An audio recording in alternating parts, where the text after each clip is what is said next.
दोस्तों, वर्ष था 1945 और द्वितीय विश्व युद्ध समाप्त हो चुका था।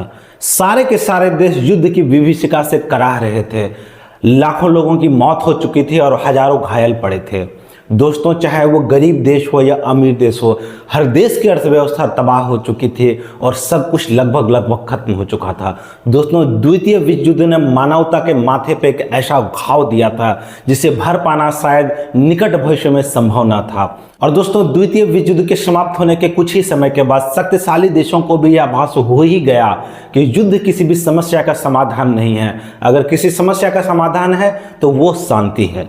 और दोस्तों, ऐसे समय में जो वर्ल्ड लीडर्स थे उस समय के, उन्हें एक ऐसे संगठन की आवश्यकता महसूस हुई जो भविष्य में आने वाले युद्धों को रोक सके, प्रथम विश्व युद्ध और द्वितीय विश्व युद्ध जैसे बड़े युद्धों को रोक सके और विश्व में शांति की स्थापना कर सके, मानवता के कल्याण के लिए अपना योगदान दे सके, लोगों के जीवन स्तर को बढ़ाने में अपना योगदान दे सके। ऐसे संगठन की आवश्यकता उस समय महसूस की जा रही थी जो दो देशों के बीच बनी हुई बड़ी खाई को मिटा सके, उसे खत्म कर सके, कई देशों के बीच एक सामंजस्य स्थापित कर सके और मानवता के विकास में अपना योगदान दे सके।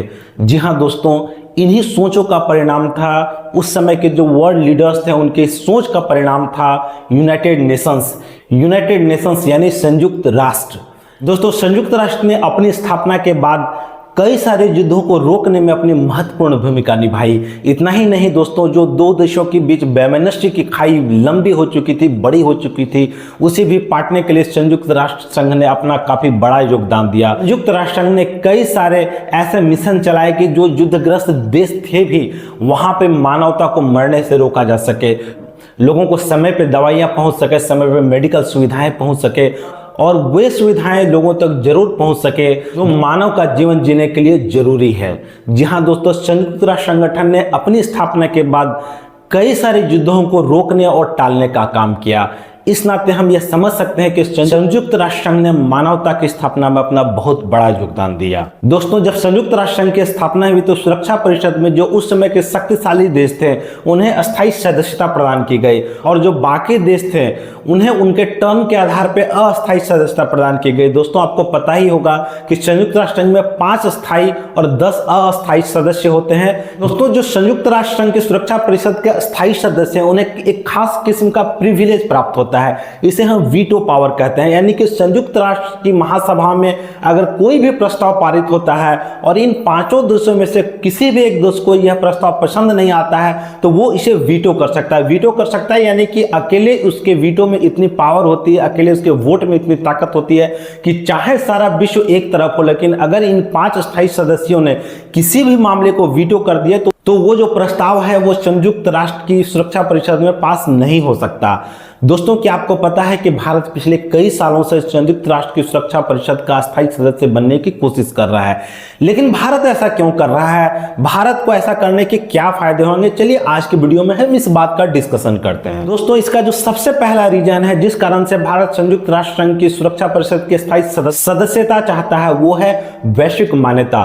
दोस्तों, आज आप जानते ही होंगे कि जो भारत की राजनीतिक ताकत, सैन्य ताकत, सामरिक ताकत, आर्थिक ताकत, इन सारे ताकतों का आज विश्व लोहा मानती है। आज की तारीख में हम विश्व की महाशक्तियों के बीच खड़े होकर के अपनी शक्ति की दुदुम्बी बजा रहे हैं, लेकिन अगर भारत को संयुक्त राष्ट्र की स्थायी सदस्यता मिल जाती है तो निश्चित रूप से दोस्तों भारत की प्रतिष्ठा में एक बड़ा इजाफा होने जा रहा है। शक्तिशाली देश हैं और वैसे देश जो भारत को नापसंद भी करते हैं, अगर भारत को संयुक्त राष्ट्र संघ में स्थायी सदस्यता मिल जाती है तो निश्चित रूप से दोस्तों उन्हें भी भारत के बढ़ते हुए रणनीतिक महत्व को स्वीकार करना पड़ेगा।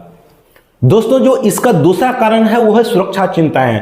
आपको पता ही होगा कि भारत के पड़ोसी कैसे हैं, चीन और पाकिस्तान जैसे, और चीन और पाकिस्तान जैसे पड़ोसी होने के कारण सुरक्षा हमारी एक बहुत बड़ी चिंता बनी हुई रहती है। दोस्तों, आपको पता ही होगा कि भारत सुरक्षा बजट पे अपनी आय का एक बड़ा हिस्सा खर्च करता है। दोस्तों, अगर भारत को संयुक्त राष्ट्र के सुरक्षा परिषद की स्थायी सदस्यता मिल जाती है तो भारत अपनी सुरक्षा चिंताओं को मजबूत आवाज दे सकेगा, एक इतनी मजबूत आवाज जिसे विश्व के दूसरे अन्य देशों के लिए भी अनसुना करना शायद बड़ा मुश्किल साबित होगा। भारत संयुक्त राष्ट्र संघ की स्थायी सदस्यता क्यों प्राप्त करना चाहता है, इसका एक तीसरा जो सबसे बड़ा कारण है वह है शांति सेना में योगदान। दोस्तों, क्या आपको पता है कि संयुक्त राष्ट्र की स्थापना के बाद ही उसके शांति मिशनों में भारत ने अपना सबसे बड़ा योगदान दिया है। चाहे वो बजट की बात हो, चाहे वो सैन्य क्षमता की बात हो, भारत हमेशा अपने सैनिक संयुक्त राष्ट्र की शांति सेना में भेजता रहा है। संयुक्त राष्ट्र संघ की शांति सेना का भारत सबसे बड़ा डोनर रहा है। दोस्तों, अगर भारत को संयुक्त राष्ट्र संघ के सुरक्षा परिषद की स्थायी सदस्यता मिल जाती है, संयुक्त राष्ट्र के शांति मिशनों में भारत का जो योगदान है इसे दुनिया स्वीकार करेगी। और इतना ही नहीं दोस्तों, आगे आने वाले शांति मिशनों के लिए भारत अच्छे तरीके से अपने सैनिकों को भेज सकेगा, अपने के लिए भारत ज्यादा बजट पास कर सकेगा।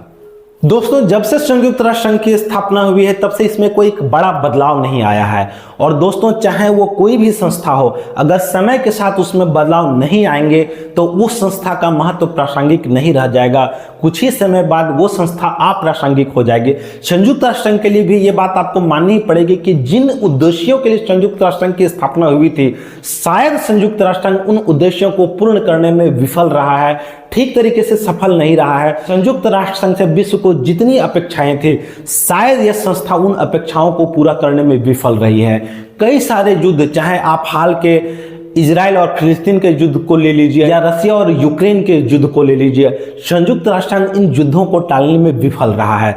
शायद दोस्तों इसका सबसे बड़ा कारण यही है कि संयुक्त राष्ट्र संघ की स्थापना जब से हुई है तब से इसमें कोई सुधार नहीं हुआ है। भारत जैसे देश अगर संयुक्त राष्ट्र संघ की सुरक्षा परिषद के स्थायी सदस्य बनेंगे तो निश्चित रूप से जिन उद्देश्यों के लिए संस्था की स्थापना हुई थी, उन उद्देश्यों को पूरा करने में इसे एक बड़ी सफलता मिलेगी। लेकिन सवाल अब ये उठता है कि भारत को संयुक्त राष्ट्र संघ की स्थायी सदस्यता क्यों मिलनी चाहिए?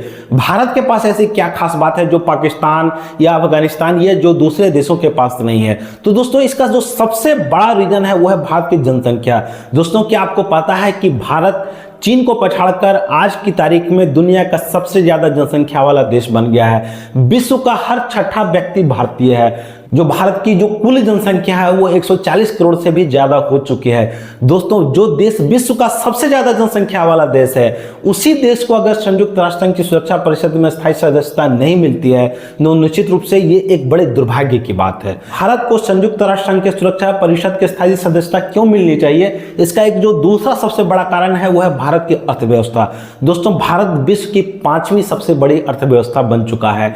इसके आगे सिर्फ और सिर्फ 4 और देश हैं। और भारत जैसे बड़े और विकासशील देश, जो निश्चित रूप से कहीं ना कहीं सारे विकासशील देशों की आवाज का प्रतिनिधित्व करता है, अगर भारत जैसे देश को भी संयुक्त राष्ट्र संघ की सुरक्षा परिषद के स्थायी सदस्यता नहीं मिलती है तो ये भी एक बड़े दुर्भाग्य की बात होगी। इतना ही नहीं दोस्तों, भारत विश्व का सबसे बड़ा लोकतंत्र है और अगर भारत को सुरक्षा परिषद की स्थायी सदस्यता मिलती है तो लोकतांत्रिक देशों की आवाज को संयुक्त राष्ट्र संघ में पहुंचाने वाला भारत एक बड़ा देश, एक बड़ी आवाज बन सकेगा। दोस्तों, भारत की जो सरकार है वो काफी यत्न कर रही है, काफी प्रयत्न कर रही है कि भारत को संयुक्त राष्ट्र संघ की स्थायी सदस्यता मिल जाए और कई तरीके से कई कूटनीतिक दरवाजे भारत ने खोले हैं। कई सारे देशों से बातचीत हो रही है। जो संयुक्त राष्ट्र संघ की सुरक्षा परिषद में भारत के स्थायी सदस्यता बनने की बात है तो दोस्तों, इसमें जो सबसे बड़ा रोड़ा अटका रहा है वो है चाइना, जो भारत का पड़ोसी देश है। चाइना बिल्कुल भी नहीं चाहता है कि भारत एक शक्तिशाली सामरिक देश बने। लेकिन दोस्तों, मेरा विश्वास है कि हमें कुछ ही समय में संयुक्त राष्ट्र संघ की स्थायी सदस्यता मिल जाएगी। और दोस्तों, चूंकि भारत को स्थायी सदस्यता नहीं मिल रही है तो भारत ने प्रतिकार करते हुए भारत ने अपनी आवाज संयुक्त राष्ट्र संघ में पहुंचाने के लिए अभी एक जो काम किया हुआ है कि संयुक्त राष्ट्र संघ के दिए जाने वाले बजट में 60% की कटौती कर दी है। शायद ये बातें संयुक्त राष्ट्र संघ के जो अन्य स्थायी सदस्य हैं वहां तक पहुंचेगी और शायद वो लोग इस बात को भी समझ पाए कि भारत जैसे देशों को अगर संयुक्त राष्ट्र संघ की स्थायी सदस्यता नहीं मिलेगी तो इस संस्था की विश्वसनीयता खतरे में पड़ जाएगी। दोस्तों, thank you very much for watching this video. अगर दोस्तों आपको ये वीडियो पसंद आता है तो please like, share and subscribe my video. Thank you very much.